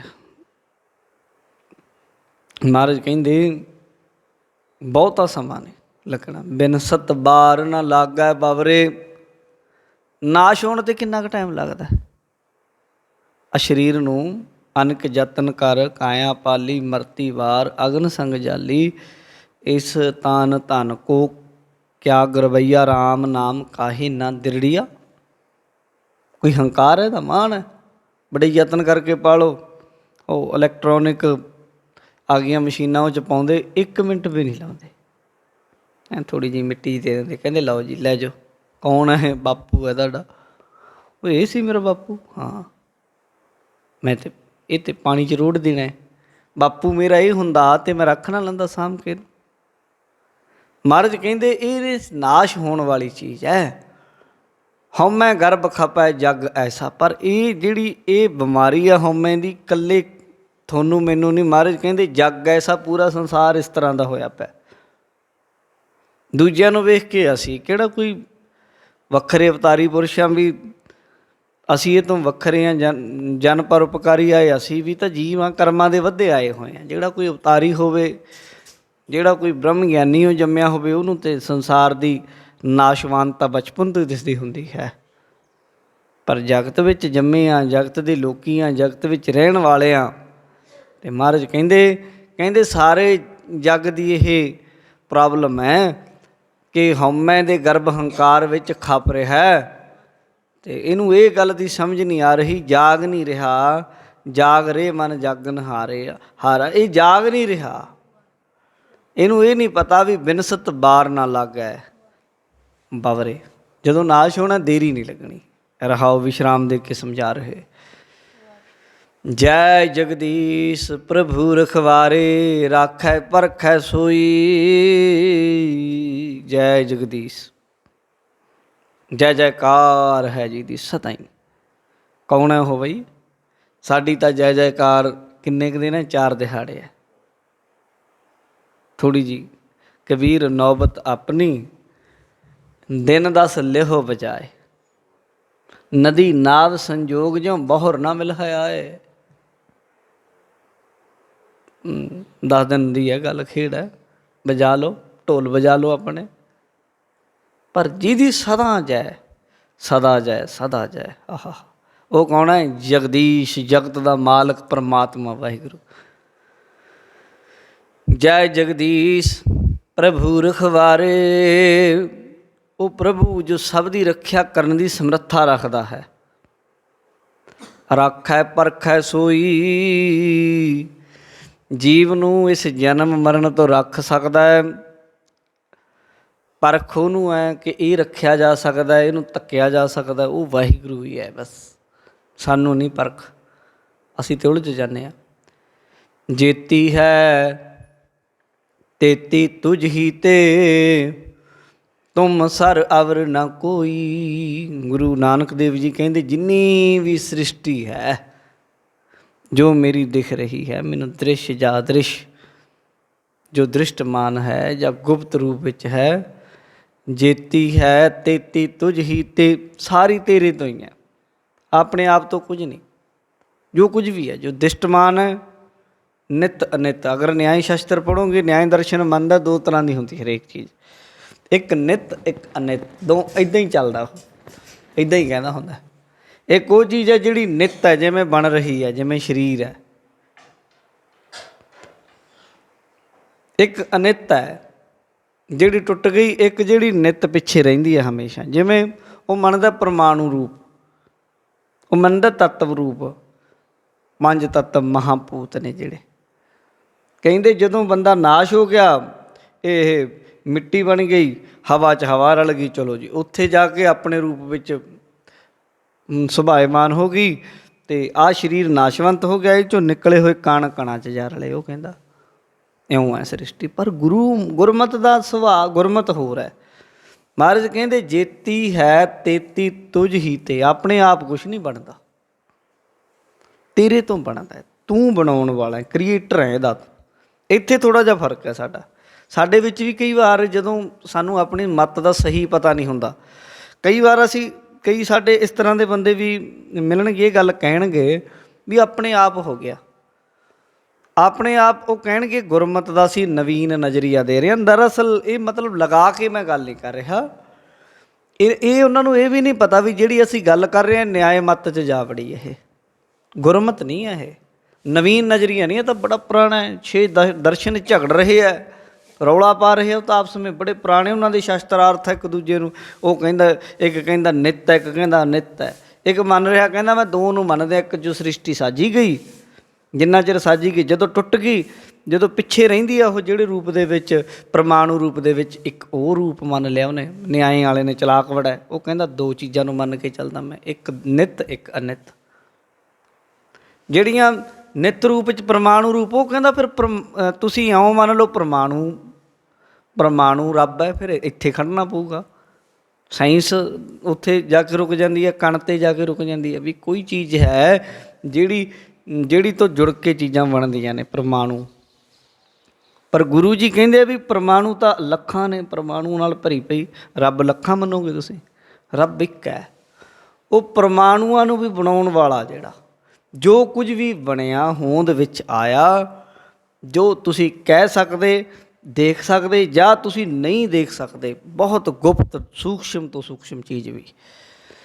ਮਹਾਰਾਜ ਕਹਿੰਦੇ ਜੇਤੀ ਹੈ ਤੇਤੀ ਤੁਝ ਹੀ ਤੇ, ਕਰਤਾ ਪੁਰਖ, ਤੂੰ ਇਹਨਾਂ ਦਾ ਕਰਨ ਵਾਲਾ ਹੈ ਕੋਈ। ਗੁਰਮਤਿ ਦਾ ਸਿਧਾਂਤ ਮੂਲ ਮੰਤਰ ਕਰਤੇ ਨੂੰ ਮੰਨਦਾ, ਕ੍ਰੀਏਟਰ ਹੈ ਇਹਨਾਂ ਦਾ, ਆਪਣੇ ਆਪ ਨੇ। ਕੋਈ ਆਖੇ ਜੀ ਮੈਂ ਪਾਣੀ ਦੀ ਬਾਲਟੀ ਰੱਖਤੀ ਜੀ ਉੱਥੇ, ਥੋੜ੍ਹੇ ਜਿਹੇ ਦਿਨਾਂ ਬਾਅਦ ਉਹਦੇ ਵਿੱਚ ਆਪਣੇ ਆਪ ਜੀਵਾਣੂ ਪੈਦਾ ਹੋ ਜਾਣਗੇ? ਨਹੀਂ। ਕਦੇ ਤੁਸੀਂ ਮੈਕਰੋਸਕੋਪ ਦੇ ਥੱਲੇ ਰੱਖ ਕੇ ਦੇਖੋ, ਜਿਹੜਾ ਪਾਣੀ ਰੱਖੋਗੇ ਉਹ ਤਾਂ ਪਹਿਲਾਂ ਹੀ ਜੀਵਾਂ ਨਾਲ ਭਰਿਆ ਪਿਆ। ਸਮੇਂ ਦੇ ਨਾਲ ਉਹ ਵੱਡੇ ਹੁੰਦੇ ਆ, ਆਪਣੇ ਆਪ ਨਹੀਂ ਬਣਦੇ। ਉਹਨਾਂ ਦੇ ਵਿੱਚ ਤਾਂ ਪਹਿਲਾਂ ਹੀ ਜੀਅ ਨੇ। ਉਹ ਜੀਵ ਬਣਾਉਣ ਵਾਲਾ ਕੌਣ ਹੈ? ਜਿਹੜਾ ਉਹਨੂੰ ਬਣਾਉਣ ਵਾਲਾ, ਉਹਦੀ ਗੱਲ ਕਰ ਰਹੇ ਹਾਂ ਅਸੀਂ ਮੋਟੀ ਜਿਹੀ ਗੱਲ ਨਹੀਂ ਕਰਾਂਗੇ। ਗੁਰਮਤਿ ਐਂ ਨਹੀਂ ਗੱਲ ਕਰਦੀ ਵੀ ਲਓ ਜੀ ਪਾਣੀ ਪਿਆ, ਸਾਫ਼ ਹੈ ਪਾਣੀ ਪਿਆ ਜੀ। ਬਾਣੀ ਤਾਂ ਕਹਿੰਦੀ ਪਹਿਲਾਂ ਪਾਣੀ ਜੀਓ ਹੈ, ਪਾਣੀ ਦੇ ਆਪ ਜੀਵ ਹੈ, ਇਹਦੇ ਵਿੱਚ ਇਕੱਲੇ ਇਕੱਲੇ ਜੀਵ ਇੰਨੇ ਭਰੇ ਪਏ। ਹਰ ਇੱਕ ਚੀਜ਼, ਹਵਾ ਦੇ ਕਣ ਹੈ ਜਿਹੜੇ ਇਹਦੇ ਵਿੱਚ ਵੀ, ਜਿਹੜੀ ਤੁਸੀਂ ਵੇਖੋਗੇ ਲੱਖਾਂ ਜੀ, ਅਸੀਂ ਸਾਹ ਲੈਂਦੇ ਹਾਂ, ਸਾਹਾਂ ਦੇ ਰਾਹੀਂ ਲੱਖਾਂ ਹੀ ਜੀਵ ਸਾਡੇ ਅੰਦਰ ਚਲੇ ਜਾਂਦੇ। ਸਾਹ ਬਾਹਰ ਕੱਢਦੇ ਹਾਂ, ਲੱਖਾਂ ਹੀ ਬਾਹਰ ਆਉਂਦੇ ਆ। ਅਸੀਂ ਕਿਰਿਆ ਕਰਦੇ ਹਾਂ ਤਾਂ ਹੱਥ ਲਾਉਂਦੇ ਹਾਂ, ਉਹਦੇ ਵਿੱਚ ਲੱਖਾਂ ਹੀ ਜੀਵ ਸਾਡੀ ਕਿਰਿਆ ਦੇ ਨਾਲ ਮਰਦੇ ਆ, ਲੱਖਾਂ ਹੀ ਬਣਦੇ ਆ। ਇੰਨੇ ਸੂਖਸ਼ਮ ਤੋਂ ਸੂਖਸ਼ਮ ਵੀ ਹਨ, ਮੋਟੇ ਤੋਂ ਮੋਟੇ ਆ। ਕੁਛ ਚੀਜ਼ਾਂ ਐਸੀਆਂ ਨੇ ਜਿਹੜੀਆਂ ਮੋਟੀਆਂ ਸਥੂਲ ਨੇ, ਅਸੀਂ ਦੇਖ ਰਹੇ ਹਾਂ। ਮਹਾਰਾਜ ਕਹਿੰਦੇ ਆ ਵੀ ਜੋ ਕੁਛ ਵੀ ਹੈ ਪਸਾਰੇ ਦੇ ਵਿੱਚ, ਸਭ ਕੁਝ, ਹਰੇਕ ਚੀਜ਼ ਇਉਂ ਸਮਝ ਲਓ ਜੇਤੀ ਹੈ। ਜੋ ਕੁਝ ਵੀ, ਜਿੰਨਾ ਕੁਝ ਵੀ ਹੈ, ਤੇਤੀ, ਤਿੰਨੀ, ਸਾਰੀ ਦੀ ਸਾਰੀ, ਇੱਕ ਵੀ ਚੀਜ਼, ਇੱਕ ਵੀ ਪੁਆਇੰਟ ਨਹੀਂ ਛੱਡਿਆ। ਤੁਝ ਹੀ ਤੇ, ਤੇਰੇ ਤੋਂ ਹੀ ਬਣੀਆਂ ਨੇ ਇਹ ਸਭ, ਤੂੰ ਬਣਾਉਣ ਵਾਲਾ ਇਹਨਾਂ ਦਾ। ਤੁਮ ਸਾਰੇ ਅਵਰ ਨਾ ਕੋਈ। ਗੁਰੂ ਨਾਨਕ ਦੇਵ ਜੀ ਮਹਾਰਾਜ ਕਹਿੰਦੇ ਤੇਰੇ ਤੋਂ ਬਿਨਾਂ ਮੈਂ ਕਿਸੇ ਹੋਰ ਨੂੰ ਮੰਨਦਾ ਨਹੀਂ ਵੀ ਤੇਰੇ ਬਰਾਬਰ ਕੋਈ ਹੋਵੇ, ਤੇਰੇ ਬਰਾਬਰ ਕੋਈ ਚੀਜ਼ ਹੋਵੇ। ਤੁਮ ਸਰ, ਸਰ ਦਾ ਅਰਥ ਹੁੰਦਾ ਬਰਾਬਰ, ਤੇਰੇ ਬਰਾਬਰ ਹੋਰ ਕੋਈ ਵੀ ਨਹੀਂ ਹੈ। ਜੀ ਉਪਾਏ ਜੁਗਤ ਵਸ ਕੀਨੀ, ਆਪੇ ਗੁਰਮੁਖ ਅੰਜਨ। ਜੀ ਉਪਾਏ ਜੁਗਤ ਵਸ ਕੀਨੀ, ਜੀ ਪੈਦਾ ਕਰਤੇ, ਜੁਗਤੀ ਨਾਲ ਵਸ 'ਚ ਕੀਤੇ ਹੋਏ ਆ, ਹੁਕਮ ਨਾਲ। ਆਪੇ ਗੁਰਮੁਖ ਅੰਜਨ, ਅਤੇ ਆਪੇ ਹੀ ਗੁਰਮੁਖਾਂ ਦੇ ਰਾਹੀਂ, ਗੁਰੂ ਦੇ ਰਾਹੀਂ ਇਹਨਾਂ ਨੂੰ ਗਿਆਨ ਦਾ ਅੰਜਨ ਇਹਨਾਂ ਦੇ ਨੇਤਰਾਂ 'ਚ ਪਾ ਕੇ ਇਸ ਗੱਲ ਦੀ ਸਮਝ ਪਾ ਦਿੰਦਾ ਕਿ ਭਾਈ ਨੱਕ ਨੱਥ ਖਸਮ ਹੱਥ, ਕੋਈ ਖਸਮ ਹੈ ਜਿਹਦੇ ਹੱਥ 'ਚ ਸਾਡੀ ਨੱਥ ਫੜੀ ਹੋਈ ਹੈ, ਇਹ ਸਮਝ ਪੈਂਦੀ ਹੈ। ਅਮਰ ਅਨਾਥ ਸਰਬ ਸਿਰ ਮੋਰਾ, ਕਾਲ ਵਿਕਾਲ ਭਰਮ ਭੈ ਖੰਜਨ। ਗੁਰੂ ਜੀ ਕਹਿੰਦੇ ਉਹ ਅਮਰ ਹੈ, ਮਰਦਾ ਨਹੀਂ, ਉਹ ਨਹੀਂ ਮਰਦਾ, ਅਨਾਥ ਹੈ, ਉਹਦੇ ਉੱਤੇ ਕੋਈ ਮਾਲਕ ਨਹੀਂ। ਸਰਬ ਸਿਰ ਮੋਰਾ, ਸਰਬ ਸਿਰ ਮੋਰਾ, ਸਭ ਸਿਰਮੋਰ ਇਕੱਠਾ ਪਾਠ ਕਰਨਾ ਪਊਗਾ। ਸਰਬ ਸਿਰ ਮੋਰਾ, ਸਾਰਿਆਂ ਦਾ ਸ਼੍ਰੋਮਣੀ ਹੈ, ਉਹ ਸਭ ਤੋਂ ਸ਼੍ਰੋਮਣੀ ਹੈ। ਕਾਲ ਵਿਕਾਲ ਭਰਮ ਭੈ ਖੰਜਨ, ਕਾਲ ਕਥਾ ਤੋਂ ਬਾਅਦ ਕਰੇ, ਕਾਲ ਵਿਕਾਲ ਭਰਮ ਭੈ ਖੰਜਨ। ਗੁਰੂ ਜੀ ਕਹਿੰਦੇ ਕਾਲ ਵਿਕਾਲ ਹੁੰਦੀ ਜ਼ਿੰਦਗੀ, ਵਿਕਾਲ ਹੁੰਦਾ ਜਨਮ, ਕਾਲ ਹੋ ਗਿਆ ਮਰਨਾ, ਵਿਕਾਲ ਹੋ ਗਿਆ ਕਾਲ ਦਾ ਉਲਟ ਜਿਹੜੀ ਮੌਤ, ਜਨਮ। ਕਾਲ ਵਿਕਾਲ ਭਰਮ ਭੈ ਖੰਜਨ। ਗੁਰੂ ਜੀ ਕਹਿੰਦੇ ਜਨਮ ਮਰਨ ਭਰਮ ਡਰ ਖੰਜਨ ਸਭ ਦਾ ਕੱਟਣ ਵਾਲਾ ਉਹ ਹੈ। ਕਾਗਦ ਕੋਟ ਇਹੋ ਜੱਗ ਹੈ ਬਪਰੋ, ਮਹਾਰਾਜ ਕਹਿੰਦੇ ਕਾਗਦ ਕੋਟ ਇਹੋ ਜੱਗ ਹੈ ਬਪਰੋ ਰੰਗਨ ਚਿਹਨ ਚਤੁਰਾਈ। ਕਾਗਜ਼ ਦਾ ਕਿਲ੍ਹਾ ਇਹ ਬਪਰੋ ਵਿਚਾਰਾ। ਕਾਗਜ਼ ਦਾ ਕਿਲ੍ਹਾ ਹੁਣ ਕਿੰਨਾ ਕੁ ਮਜ਼ਬੂਤ ਹੋ ਸਕਦਾ? ਕਾਗਜ਼ ਦਾ ਕਿੰਨਾ ਕੁ ਮਜ਼ਬੂਤ ਹੋਏਗਾ? ਕਾਗਦ ਕੋਟ ਇਹੋ ਜੱਗ ਬਪਰੋ ਰੰਗਨ ਚਿਹਨ ਚਤੁਰਾਈ। ਇਹਨੂੰ ਰੰਗਿਆ ਹੋਇਆ ਬਾਹਰੋਂ। ਕਿਲ੍ਹਾ ਕੀ ਆ? ਸਰੀਰ ਦਾ ਕਿਲ੍ਹਾ ਜਿਵੇਂ ਕਾਗਜ਼ ਦਾ ਹੁਣ ਕਿਲ੍ਹਾ ਹੋਵੇ ਉਸ ਤਰੀਕੇ ਤਸ਼ਬੀਹ ਦੇ ਰਹੇ ਮਹਾਰਾਜ, ਬਰਾਬਰਤਾ ਦੇ ਰਹੇ ਆ। ਕਹਿੰਦੇ ਜਿਵੇਂ ਕਾਗਜ਼ ਦੇ ਕਿਲ੍ਹੇ ਨੂੰ ਰੰਗ ਲਵੇ ਕੋਈ, ਉਹਦੇ ਉੱਤੇ ਇੱਟਾਂ ਛਾਪ ਲਵੇ, ਜਿਵੇਂ ਕੰਧ ਦੇ ਉੱਤੇ ਲੱਗੀ ਹੋਈ ਤਸਵੀਰ ਹੁੰਦੀ ਹੈ, ਉਹਦੇ ਉੱਤੇ ਐਂ ਲੱਗਦਾ ਕਿਲ੍ਹਾ ਗੜੀ ਛਾਪ ਦਿੰਦੇ। ਪਰ ਉਹ ਜਿਹੜੀ ਰੰਗ ਰੰਗਿਆ ਹੋਇਆ ਉਹ ਰੰਗ ਨਾਲ ਉਹ ਕਿਲ੍ਹਾ ਤਾਂ ਨਹੀਂ ਰਹਿ ਜਾਂਦਾ, ਉਹ ਤਾਂ ਕਾਗਜ਼ ਹੈ। ਮਹਾਰਾਜ ਕਹਿੰਦੇ ਇਸੇ ਤਰੀਕੇ ਕਾਗਜ਼ ਦਾ ਕਿਲ੍ਹਾ ਹੈ ਜਿਹਦੇ ਵਿੱਚ ਤੂੰ ਬੈਠਾ ਹੈ। ਇਹਦੇ ਚਿੱਤਰਕਾਰ ਨੇ ਚਤੁਰਾਈ ਨਾਲ ਰੰਗ ਦਿੱਤੇ ਹੋਏ ਆ। ਨਾਨੀ ਸੀ ਬੂੰਦ ਪਵਨ ਪਤ ਖੋਵੈ ਜਨਮ ਮਰੈ ਖਿਨ ਤਾਈ। ਨੰਨੀ ਜੀ ਬੂੰਦ ਆਉਂਦੀ, ਬਸ ਥੋੜ੍ਹੀਆਂ ਛੋਟੀਆਂ ਬੂੰਦਾਂ ਕਾਗਜ਼ 'ਤੇ ਪੈ ਜਾਣ, ਪਵਨ ਹਵਾ ਜੀ ਆਵੇ, ਉਹਦੀ ਪੱਤ ਜੀ ਵਿਗੜ ਜਾਂਦੀ, ਕਿਲ੍ਹਾ ਦਾ ਰੰਗ ਉਤਰ ਜਾਂਦਾ ਹੈ, ਕਿਲ੍ਹਾ ਢਹਿ ਢੇਰੀ ਹੋ ਜਾਂਦਾ ਹੈ। ਇੱਦਾਂ ਹੀ ਮਹਾਰਾਜ ਕਹਿੰਦੇ ਜਨਮ ਮਰੈ ਖਿਨ ਤਾਈ। ਇੱਦਾਂ ਹੀ ਜਦੋਂ ਉਹਦਾ ਹੁਕਮ ਰੂਪੀ ਬੂੰਦ ਆਈ, ਪਵਨ ਪੱਤ ਖੋਵੈ, ਸਵਾਸ ਕੱਢ ਲਏ, ਉਹਦੀ ਪੱਤ ਇੱਜ਼ਤ ਜਿਹੜੀ ਆਪਣੇ ਆਲੇ ਦੁਆਲੇ ਫੈਲ ਫੱਕੜ ਜਾ ਬਣਾਈ ਬੈਠਾ, ਉਹਦੀ ਬਸ ਆਖੂਗਾ ਬਸ ਆਖਰੀ ਸਾਹ ਹੈ, ਸੁਣ ਲਓ ਗੱਲ, ਕਰ ਲਓ ਜਿਹੜੀ ਗੱਲ ਕਰਨੀ ਹੈ। ਕਹਿੰਦੇ ਜਨਮ ਮਰੈ ਖਿਨ ਤਾਈ। ਇੱਕ ਖਿਨ 'ਚ ਜਨਮ, ਅਗਲੇ ਖਿਨ ਜਨਮ, ਇਸ ਖਿਨ ਮੌਤ। ਇੱਥੇ ਮਰਿਆ, ਅੱਗੇ ਜਨਮ ਹੋ ਗਿਆ। ਆਹ ਕੁਛ ਚੱਲ ਰਿਹਾ। ਇੱਧਰ ਮਰ ਗਿਆ, ਅੱਗੇ ਬਾਪੂ ਮਰ ਗਿਆ, ਅੱਗੇ ਫੋਨ ਆ ਗਿਆ ਪੋਤੇ ਨੇ ਜਨਮ ਲੈ ਲਿਆ। ਉਹ ਪੋਤਾ ਪਤਾ ਨਹੀਂ ਕੌਣ ਹੈ, ਕਿੱਧਰੋਂ ਆਇਆ, ਇਹ ਨਹੀਂ ਕਿਸੇ ਨੂੰ ਪਤਾ। ਬਾਪੂ ਹੁਣ ਪਤਾ ਨਹੀਂ ਕਿੱਧਰ ਚੱਲ ਗਿਆ। ਕਹਾਂ ਗਏ ਬਾਬਾ ਬੋਲਤੇ ਤੇ। ਬਾਣੀ ਕਹਿੰਦੀ ਕਿੱਥੇ ਗਏ? ਤੇ ਇਹ ਵੀ ਇੱਕ ਖੋਜ ਦਾ ਵਿਸ਼ਾ। ਗੱਲ ਇਹ ਹੋ ਰਹੀ ਹੈ ਨਾ, ਹੁਣ ਸਾਡੀ ਹੈ ਤਾਂ ਸਾਡੀ ਗੁਰਮਤ ਵਿੱਚ ਸਾਰੀਆਂ ਚੀਜ਼ਾਂ, ਪਰ ਹੁਣ ਜਦੋਂ ਉਹ ਆਦਤ ਹੋ ਰਹੀ ਸਾਡੀ ਗਿੱਦੜ ਦਾਖ ਨਾ ਆਪੜਾ ਆਖੈ ਥੂ ਕੌੜੀ, ਫਿਰ ਉੱਥੇ ਜਾ ਕੇ ਰੋਕ ਦਿੰਦੇ। ਜਾ ਕੇ ਅੱਗੇ ਜਾ ਕੇ ਜਿੱਥੇ ਅਧਿਆਤਮ ਦੀ ਗੱਲ ਸ਼ੁਰੂ ਹੋਣੀ, ਉੱਥੇ ਸਾਡੇ ਬੰਦੇ ਕੰਧਾਂ ਕੱਢੀ ਜਾਂਦੇ ਵੀ ਇੱਦੋਂ ਅੱਗੇ ਨਹੀਂ ਜਾਣਾ, ਵੀ ਮਰ ਗਏ ਜਦੋਂ, ਅੱਗੇ ਕੀ ਹੋਣਾ, ਬਸ ਕੁਛ ਨਹੀਂ ਜੀ, ਅੱਗੇ ਦੀ ਨਹੀਂ ਗੱਲ ਕਰਨੀ, ਅੱਗੇ ਕੁਛ ਨਹੀਂ ਹੈ ਜੀ। ਮਹਾਰਾਜ ਕਹਿੰਦੇ ਇਹ ਤਾਂ ਦੇਖ ਤੂੰ, ਸਮਝ ਤੂੰ, ਜਿੰਨਾ ਚਿਰ ਉੱਥੇ ਤੱਕ ਜਾਂਦਾ ਨਹੀਂ। ਜਦੋਂ ਉਹਦੀ ਖੋਜ 'ਚ ਪਵਾਂਗੇ ਹੋ ਸਕਦਾ ਪਤਾ ਲੱਗ ਜਾਏ। ਜਿੰਨਾ ਚਿਰ ਕਿਸੇ ਚੀਜ਼ ਦੀ ਖੋਜ ਕਰਾਂਗੇ, ਖੋਜੀ ਉਪਜਾ ਹੈ, ਖੋਜੀ ਹੀ ਕਿਸੇ ਤੱਤ 'ਤੇ ਪਹੁੰਚਦਾ। ਇਉਂ ਮਹਾਰਾਜ ਕਹਿੰਦੇ ਨੇ ਨਦੀ ਉਪਕੰਠ ਜੈਸੇ ਘਰ ਤਰਵਰ। ਨਦੀ ਦੇ ਉੱਪਰ ਕੰਠ ਜਾਣੀ ਕਿਨਾਰੇ ਦੇ ਉੱਤੇ, ਕੰਢੇ ਦੇ ਉੱਤੇ ਕਿਸੇ ਦਾ ਘਰ ਹੋਵੇ ਜਾਂ ਦਰਖਤ ਹੋਵੇ ਕੋਈ ਨਦੀ ਦੇ ਕੰਢੇ। ਸਰਪ ਸਰਪਨ ਘਰ ਘਰ ਮਾਹੀ। ਸੱਪਣੀ ਨੇ ਘਰ ਕਰ ਲਿਆ ਹੋਵੇ, ਘਰ ਦੇ ਵਿੱਚ ਸੱਪਣੀ ਖੁੱਡ ਪੁੱਟੀ ਬੈਠੀ ਹੋਵੇ। ਦੇਖੋ ਜਿਹੜੇ ਦਾ ਇਸ ਤਰ੍ਹਾਂ ਦਾ ਹੋਵੇ, ਨਦੀ ਦੇ ਕਿਨਾਰੇ ਦੇ ਉੱਤੇ ਕਿਸੇ ਦਾ ਘਰ ਹੋਵੇ, ਨਦੀ ਵੱਧਦੀ ਘਟਦੀ ਹੋਵੇ, ਨਦੀ ਦਾ ਕੀ ਪਤਾ ਕਿਹੜੇ ਵੇਲੇ ਆ ਜਾਵੇ। ਪੁਰਾਣੀਆਂ ਨਦੀਆਂ ਹੁੰਦੀਆਂ ਨਾ ਜਿਹੜੀਆਂ ਬਿਨਾਂ ਕਿਨਾਰਿਆਂ ਤੋਂ, ਕੰਢਿਆਂ ਤੋਂ, ਇੱਦਾਂ ਲੋਕ ਉੱਥੇ ਬਹਿ ਜਾਂਦੇ, ਜਦੋਂ ਕਿਤੇ ਚੜ੍ਹ ਕੇ ਆਉਂਦੀ ਫਿਰ ਘਰ ਢਾਹ ਦਿੰਦੀ ਆ। ਹੁਣ ਹੌਲੀ ਹੌਲੀ ਬੰਦੇ ਨੇ ਬੰਨ੍ਹ ਲਾ ਲਏ, ਪਰ ਜਦੋਂ ਬਹੁਤ ਚੜ੍ਹ ਕੇ ਆਉਂਦੀ ਬੰਨ੍ਹ ਵੀ ਤੋੜ ਦਿੰਦੀਆਂ ਨਦੀਆਂ। ਇਸ ਤਰੀਕੇ ਨਦੀ ਉਪਕੰਠ, ਕੰਠ ਕਿਨਾਰੇ ਦੇ ਉੱਪਰ, ਕੰਢੇ ਦੇ ਉੱਤੇ। ਜੈਸੇ ਘਰ ਤਰਵਰ, ਜਿਵੇਂ ਘਰ ਹੁੰਦਾ ਹੈ, ਰੁੱਖ ਹੁੰਦਾ ਹੈ। ਸਰਪਨ ਘਰ ਘਰ ਮਾਹੀ। ਸੱਪ ਨੇ ਘਰ ਕਰ ਲਿਆ, ਖੁੱਡ ਪੁੱਟ ਲਈ, ਘਰ ਦੇ ਵਿੱਚ ਰਹਿੰਦਾ। ਸਰਪ ਵਸੈ ਜੇ ਘਰ ਵਸ ਵੇਖਿਆ, ਇੱਕ ਦਿਨ ਮ੍ਰਿਤ ਕਰਾਹੀ। ਮੌਤ ਦਾ ਕਾਰਨ ਬਣ ਸਕਦਾ। ਉਲਟੀ ਨਦੀ ਕਹਾ ਘਰ ਤਰਵਰ। ਸਰਪਨ ਡਸੈ ਦੂਜਾ ਮਨ ਮਾਹੀ। ਕਹਿੰਦੇ ਜਦੋਂ ਨਦੀ ਉਲਟੀ ਵਗਣ ਲੱਗੀ, ਭਾਵ ਉਛਲੀ ਨਦੀ, ਫਿਰ ਕਿੱਥੇ ਘਰ ਅਤੇ ਕਿੱਥੇ ਰੁੱਖ, ਸਭ ਨੂੰ ਲੈ ਜਾਂਦੀ।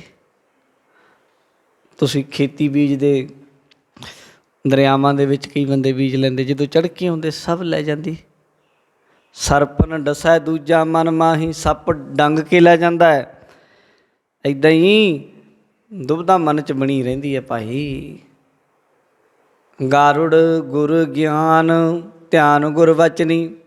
ਇਸ ਲਈ ਇਹ ਜਿਹੜੀ ਮੌਤ ਦਾ ਸੱਪ ਤੇਰੇ ਘਰੇ ਵੱਸਦਾ, ਇਹਨੇ ਅੰਦਰੋਂ ਹੀ ਨਿਕਲ ਕੇ ਆਉਣੀ। ਮੌਤ ਕਿੱਥੋਂ ਨਿਕਲ ਕੇ ਆਊਗੀ? ਅੰਦਰੋਂ ਜਦੋਂ ਸਾਹ ਪੂਰੇ ਹੋ ਗਏ ਉਹਦੀ ਪ੍ਰਗਟ ਹੋ ਜਾਣਾ।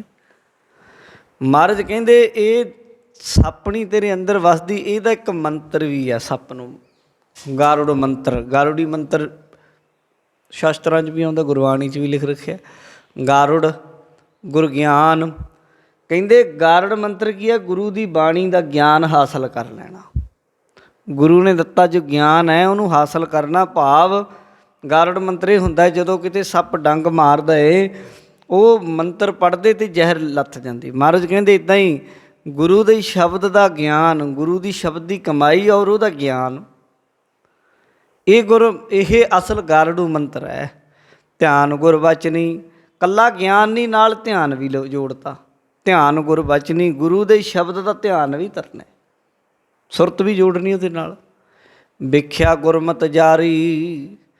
ਕਹਿੰਦੇ ਫਿਰ ਗੁਰੂ ਦੀ ਮੱਤ ਐਸੀ ਹੈ, ਫਿਰ ਇਹ ਜ਼ਹਿਰ ਨੂੰ ਸਾੜ ਦਿੰਦੀ। ਜਿਵੇਂ ਸੱਪ ਦੇ ਜ਼ਹਿਰ ਨੂੰ ਗਾਰੜੂ ਮੰਤਰ ਲਾ ਦਿੰਦਾ ਹੈ, ਇਉਂ ਗੁਰੂ ਸ਼ਬਦ ਦਾ ਗਿਆਨ ਅਤੇ ਗੁਰੂ ਸ਼ਬਦ ਦਾ ਧਿਆਨ ਹੈ ਜਿਹੜਾ, ਇਹ ਜਿਹੜੀ ਮੌਤ ਦੀ ਡਰ ਰੂਪੀ ਜ਼ਹਿਰ ਹੈ ਇਹਨੂੰ ਲਾ ਦਿੰਦਾ। ਫਿਰ ਮਨ ਤਨ ਹੇਮ ਭਏ ਸੱਚ ਪਾਇਆ। ਹੇਮ ਹੁੰਦਾ ਸ਼ੀਤਲ ਠੰਡੇ, ਜਿਵੇਂ ਹਿਮਾਲਿਆ ਕਹਿ ਦਿੰਦੇ ਆ, ਹਿਮ ਉਹਨੂੰ ਕਹਿ ਦਿੰਦੇ ਆ ਪਹਾੜ ਨੂੰ, ਉਹਨੂੰ ਆਪਣਾ ਜਿਹਨੂੰ ਬਰਫ਼ ਨੂੰ। ਮਹਾਰਾਜ ਕਹਿੰਦੇ ਹੇਮ ਉਹੀ ਸ਼ਬਦ ਹੈ। ਕਹਿੰਦੇ ਮਨ ਤਨ ਹੇਮ ਭਏ ਸੱਚ ਪਾਇਆ। ਉਹਦਾ ਮਨ ਵੀ ਉਹਦਾ ਤਨ ਵੀ ਠੰਡਾ ਸ਼ੀਤਲ ਹੋ ਗਿਆ, ਜਾਣੀ ਸੱਚ ਪ੍ਰਾਪਤ ਕਰ ਲਿਆ। ਹਰ ਕੀ ਭਗਤ ਨਿਰਾਰੀ। ਇਹ ਹਰੀ ਦੀ ਭਗਤੀ ਵਿੱਚ ਨਿਰਾਲਾਪਨ ਹੈ, ਇਹ ਖਾਸੀਅਤ ਹੈ ਰੱਬ ਦੀ ਭਗਤੀ 'ਚ। ਉਹ ਬੰਦੇ ਨੂੰ ਉੱਤੇ ਚੁੱਕਦੀ ਹੈ, ਫਿਰ ਇਹਨਾਂ ਚੀਜ਼ਾਂ ਤੋਂ ਵੱਖਰਾ ਕਰ ਦਿੰਦੀ ਹੈ। ਜੇਤੀ ਹੈ ਤੇਤੀ ਤੁਧ ਜਾਚੈ, ਤੂੰ ਸਰਬ ਜੀਆਂ ਦਇਆਲਾ। ਜਿੰਨੀ ਸ੍ਰਿਸ਼ਟੀ ਸਭ ਤੇਰੀ ਮੰਗਤੀ ਹੈ, ਤੂੰ ਦਾਤਾ ਹੈ। ਤੂੰ ਦਾਤਾ ਮੰਗਨ ਕੋ ਸਗਲੀ, ਦਾਨ ਦੇ ਪ੍ਰਭ ਭੰਨ ਹੈ। ਤੂੰ ਦਾਤਾ ਹੈ, ਸਾਰੀ ਦੁਨੀਆ ਮੰਗਤੀ ਹੈ। ਤੂੰ ਸਰਬ ਜੀਆਂ ਦਇਆਲਾ, ਤੂੰ ਸਾਰਿਆਂ 'ਤੇ ਦਇਆ ਕਰਦਾ ਰਹਿਣਾ, ਸਭ ਨੂੰ ਦਈ ਜਾਂਦਾ, ਭਰੀ ਜਾਂਦਾ। ਲੋਕੀ ਮੰਗੀ ਜਾਂਦੇ, ਮੰਗਣਾ ਹੱਕ ਹੈ। ਮੰਗਣਾ ਮੰਗਣ ਨੀਕਾ ਹਰ ਜਸ ਗੁਰ। ਤੇ ਮੰਗਣਾ ਹੈ ਆਪਣੇ ਗੁਰੂ ਤੋਂ, ਮੰਗਣਾ ਕੋਈ ਸ਼ਰਮ ਥੋੜ੍ਹਾ। ਅੱਜ ਤੇ ਸਾਨੂੰ ਦਿਮਾਗ 'ਚ ਪਾਈ ਜਾਂਦਾ, ਕਹਿੰਦਾ ਮੰਗਤਾ ਤੇ ਮੈਂ ਰੱਬ ਦਾ ਵੀ ਨਹੀਂ। ਉਹ ਕਿੱਦੋਂ ਸਿੱਖੀ ਜਾਂਦੇ ਤੁਸੀਂ ਇਹ ਗੱਲਾਂ? ਗੁਰਬਾਣੀ ਤੇ ਕਹੀ ਜਾਂਦੀ ਹੈ ਜੇਤੀ ਹੈ ਤੇਤੀ ਤੁਧ ਜੱਚ ਹੈ, ਤੇਰੇ ਤੋਂ ਮੰਗਦੀ ਹੈ। ਤੂੰ ਦਾਤਾ ਹੈ, ਦਾਤਾ ਇੱਕ ਹੈ। ਸਭ ਕੋ ਦੇਵਨਹਾਰ, ਦੇਂਦੇ ਟੋਟ ਨਾ ਆਵਈ। ਅਗਣਤ ਭਰੇ ਭੰਡਾਰ, ਤੂੰ ਦਾਤਾ ਦੇ ਰਿਹਾ। ਅਤੇ ਅਸੀਂ ਕਹਿੰਦੇ ਹਾਂ ਵੀ ਮੈਂ ਤਾਂ ਮੰਗਣਾ ਨਹੀਂ ਉਹ ਤੋਂ, ਕਿਸੇ ਤੋਂ। ਲੋਕਾਂ ਤੋਂ ਮੰਗੀ ਜਾਓ, ਰੁਪਈਆ ਮੰਗੀ ਜਾਓ, ਮੈਨੂੰ ਆਹ ਦੇ ਦਿਓ। ਮੈਂ ਅਤੇ ਰੱਬ ਦੇ ਕਹਿ ਦੀ ਅਸੀਂ ਮੰਗਦੇ ਨਹੀਂ। ਇਹ ਗੱਲਾਂ ਇੱਦਾਂ ਨਹੀਂ ਕਰਨੀਆਂ ਚਾਹੀਦੀਆਂ ਸਾਨੂੰ ਗੁਰਮਤਿ ਦਾ ਇੱਕ ਦਾਇਰਾ, ਉਹਦੇ ਵਿੱਚ ਰਹਿਣਾ ਚਾਹੀਦਾ। ਰੱਬ ਤੋਂ ਵੱਡਾ ਕੋਈ ਨਹੀਂ। ਅਸੀਂ ਤੇਰੇ ਦਰ ਦੇ ਭਿਖਾਰੀ ਹਾਂ, ਬਸ ਗੱਲ ਖਤਮ ਹੈ। ਤੇਰੇ ਦਰ ਦੇ ਕੁੱਤੇ ਹਾਂ। ਗੁਰਬਾਣੀ ਕਹਿੰਦੀ ਕਬੀਰ ਕੂਕਰ ਰਾਮ ਕੋ ਮੋਤੀਆ ਮੇਰੋ ਨਾਮ। ਮੈਂ ਤੇਰੇ ਦਰ ਦਾ ਮੋਤੀ ਰੱਖ ਲੈ ਨਾਮ ਮੇਰਾ। ਗਲੇ ਹਮਾਰੇ ਜੇਵਰੀ ਜਹ ਖਿੰਚੈ ਤਹ ਜਾਓ। ਤੇਰੇ ਗਲ 'ਚ ਸਾਡੇ ਗਲ 'ਚ ਤੇਰੇ ਹੁਕਮ ਦੀ ਜੇਵਰੀ ਹੈ। ਪਟਾ ਜਿੱਧਰ ਮਰਜ਼ੀ ਖਿੱਚ ਕੇ ਲੈ ਜਾ। ਅਸੀਂ ਤਾਂ ਤੇਰੇ ਦਰ ਦੇ ਕੂਕਰ ਹਾਂ। ਹਮ ਕੂਕਰ ਤੇਰੇ ਦਰਬਾਰ ਭੌਂਕ ਹੈ ਆਗੈ ਬਦਨ ਪਸਾਰ, ਇਉਂ ਆਖ ਰਹੇ ਹਨ। ਸਰਬ ਜੀਆਂ ਦਇਆਲਾ ਤੁਮਰੀ ਸ਼ਰਨ, ਪਰੇ ਪਤ ਰਾਖੋ ਸਾਚ ਮਿਲੈ ਗੋਪਾਲਾ। ਤੇਰੀ ਸ਼ਰਨ ਆਇਆ, ਤੂੰ ਇੱਜ਼ਤ ਰੱਖ ਲੈ, ਪਤ ਰੱਖ ਲੈ। ਸਾਚ ਮਿਲੈ ਗੋਪਾਲਾ। ਹੇ ਗੋਪਾਲ, ਹੇ ਵਾਹਿਗੁਰੂ, ਤੂੰ ਸੱਚ ਦਾ ਦਾਤਾ ਹੈ, ਸਾਨੂੰ ਸੱਚ ਦੇ ਦੇ। ਬਾਧੀ ਧੰਦ ਅੰਧ ਨਹੀਂ ਸੂਝੈ, ਬਦਿਕ ਕਰਮ ਕਮਾਵੈ। ਮੈਂ ਧੰਦਿਆਂ 'ਚ ਬੰਨੇ ਪਏ ਹਾਂ, ਅੰਨੇ ਹੋਏ ਪਏ ਹਾਂ, ਕੁਝ ਨਹੀਂ ਸਮਝ ਆਉਂਦੀ। ਬਦਿਕ ਕਰਮ ਕਮਾਵੈ। ਜਿਹੜਾ ਬਦਕ ਸ਼ਿਕਾਰੀ ਮੌਤ ਦਾ, ਉਹ ਆਪਣਾ ਕੰਮ ਕਰੀ ਜਾ ਰਿਹਾ, ਸਿਰ 'ਤੇ ਘੁੰਮ ਰਿਹਾ। ਜਾਂ ਬੱਧਿਆ ਹੋਇਆ ਬੰਦਾ ਆ ਕਰਮ ਕਰੀ ਜਾਂਦਾ ਅਤੇ ਧੰਦਿਆਂ 'ਚ ਅੰਨਾ ਹੋਇਆ ਫਿਰਦਾ। ਸਤਿਗੁਰ ਮਿਲੈ ਤਾਂ ਸੂਝਸ ਬੂਝਸ ਸੱਚ ਮਨ ਗਿਆਨ ਸਮਾਵੈ। ਗੁਰੂ ਮਿਲ ਪਵੇ ਤੇ ਸੋਝੀ ਪੈਂਦੀ ਹੈ, ਬੁੱਝਦਾ ਖੇਡ ਨੂੰ। ਫਿਰ ਸੱਚਾ ਗੁਰੂ ਦਾ ਸੱਚਾ ਗਿਆਨ ਮਨ 'ਚ ਸਮਾ ਜਾਂਦਾ, ਗੁਰੂ ਦੇ ਸੱਚੇ ਉਪਦੇਸ਼ ਨੂੰ ਉਹ ਹਿਰਦੇ 'ਚ ਟਿਕਾਉਂਦਾ ਹੈ। ਨਿਰਗੁਣ ਦੇਹ ਸਾਚ ਬਿਨ ਕਾਚੀ। ਮੇਰੇ ਆਪਣੀ ਇਹ ਦੇਹੀ 'ਚ ਕਾਹਦਾ ਗੁਣ ਹੈ? ਕੋਈ ਗੁਣ ਥੋੜ੍ਹਾ, ਨਿਰਗੁਣ ਹੀ ਹੈ, ਕੋਈ ਗੁਣ ਨਹੀਂ ਹੈ। ਸੱਚ ਤੋਂ ਬਿਨਾਂ ਕੱਚੀ ਹੈ। ਮਹਾਰਾਜ ਕਹਿੰਦੇ ਨਿਰਗੁਣ ਦੇਹ ਸਾਚ ਬਿਨ ਕਾਚੀ। ਮੈਂ ਪੁੱਛੋਂ ਗੁਰ ਆਪਣਾ। ਮੈਂ ਅਸਲ ਗਿਆਨ ਆਪਣੇ ਗੁਰੂ ਤੋਂ ਪੁੱਛਾਂ, ਜ਼ਿੰਦਗੀ ਦਾ ਅਸਲ ਮਕਸਦ ਵੀ ਕੀ ਕਰਨਾ ਆ ਮੈਂ। ਨਾਨਕ ਸੋ ਪ੍ਰਭ ਪ੍ਰਭੂ ਦਿਖਾਵੈ, ਬਿਨ ਸਾਚੇ ਜਗ ਸੁਪਨਾ। ਆਖਰੀ ਪੰਕਤੀ 'ਚ ਕਹਿੰਦੇ ਫਿਰ ਉਹ ਗੁਰੂ ਪ੍ਰਭਤਾ ਦਾ ਮਾਲਕ ਗੁਰੂ ਪ੍ਰਭੂ ਪਰਮਾਤਮਾ ਨੂੰ ਦਿਖਾ ਦਿੰਦਾ ਅਤੇ ਸਮਝਾ ਦਿੰਦਾ ਕਿ ਬਿਨ ਸਾਚੇ ਜਗ ਸੁਪਨਾ। ਸੱਚੇ ਪਰਮਾਤਮਾ ਤੋਂ ਬਿਨਾਂ ਜਗਤ ਸੁਪਨੇ ਦੀ ਨਹੀਂ ਹੈ। ਉਸ ਸੱਚ ਨਾਲ ਜੁੜੀਏ ਤਾਂ ਲੋਕ ਸੁਖੀਏ, ਪਰਲੋਕ ਸੁਹੇਲੇ ਹੋ ਜਾਂਦੇ ਹਨ। ਇਹ ਗੁਰੂ ਜੀ ਨੇ ਬਖਸ਼ਿਸ਼ ਕੀਤੀ ਅਸ਼ਟਪਦੀ ਦੇ ਵਿੱਚ। ਸ਼ਬਦ ਦੀ ਸੰਪੂਰਨਤਾ, ਸਮੇਂ ਦੀ ਸਮਾਪਤੀ, ਹੋਈਆਂ ਭੁੱਲਾਂ ਦੀ ਖਿਮਾ। ਸਮੂਹ ਸੰਗਤ ਦਾ ਧੰਨਵਾਦ। ਨਿਰਗੁਣ ਦੇਹ ਸਾਚ ਬਿਨ ਕਾਚੀ। ਮੈਂ ਪੁੱਛੋਂ ਗੁਰ ਆਪਣਾ। ਨਾਨਕ ਸੋ ਪ੍ਰਭ ਪ੍ਰਭੂ ਦਿਖਾਵੈ, ਬਿਨ ਸਾਚੇ ਜਗ ਸੁਪਨਾ। ਵਾਹਿਗੁਰੂ ਜੀ ਕਾ ਖਾਲਸਾ, ਵਾਹਿਗੁਰੂ ਜੀ ਕੀ ਫਤਿਹ।